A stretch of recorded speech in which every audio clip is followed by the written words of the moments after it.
saya Revaldo. Saya akan memahami bab 5 tentang masuknya agama Islam di Indonesia. Satu, teori Gujarat.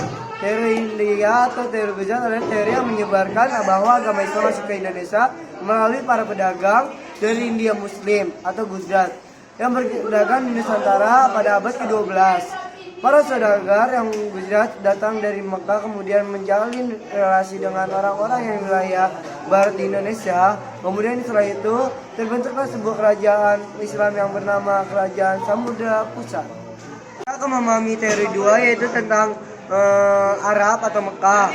Pada bukunya yang berjudul Sejarah Umat Islam yang terbit pada tahun 1997, Buya Hamka menjelaskan bukti-bukti masuknya agama Islam di Indonesia. Bukti yang dimaksud Buya Hamka ini adalah berupa sumber dari naskah kuno Cina yang menyebutkan bahwa sekelompok bangsa Arab yang bermukiman di pesisir barat Sumatera pada tahun 625 Masehi. Nah, sekarang kita akan membahas materi tentang 3 yaitu tentang teori Persia atau Iran. Hal ini dikarenakan kebudayaan Islam di Nusantara memiliki banyak kesamaan dengan kebudayaan Islam di Persia atau Iran.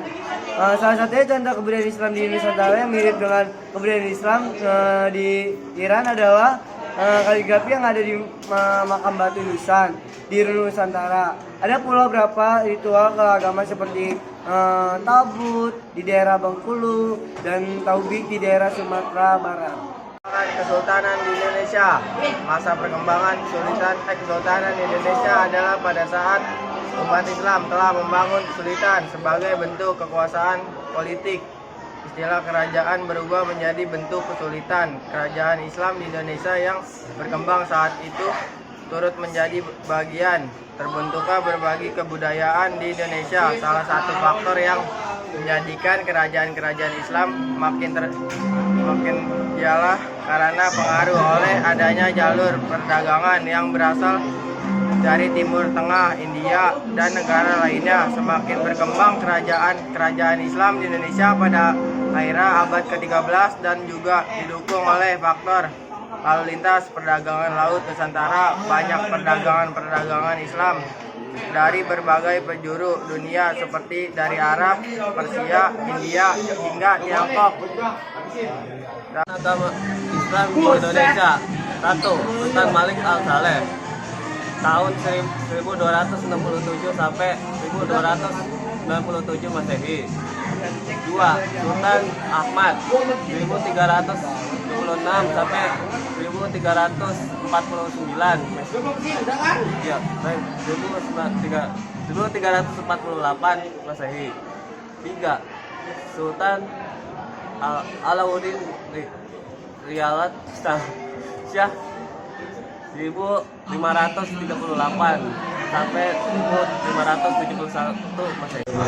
Saya akan menjelaskan keteladanan para ulama penyebar agama Islam di Indonesia. Beberapa keteladanan para ulama penyebar agama Islam di Indonesia di antaranya itu hidup sederhana, gigih dalam berjuang, menguasai secara ilmu agama secara luas dan mendalam, sabar, menghargai perbedaan, berdakwah dengan damai, dan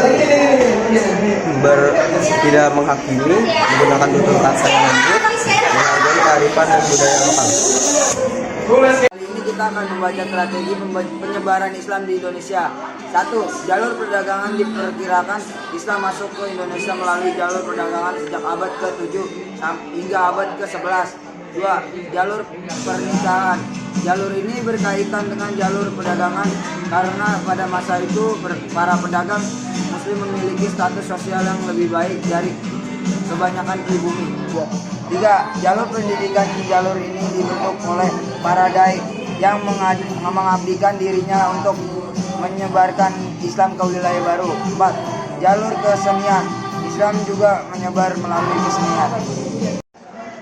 Hadis sabda Rasulullah SAW kepada Ali bin Thalib, demi Allah, sesungguhnya Allah Ta'ala menunjukkan seseorang dengan dakwahmu, maka itu lebih bagimu dari unta merah.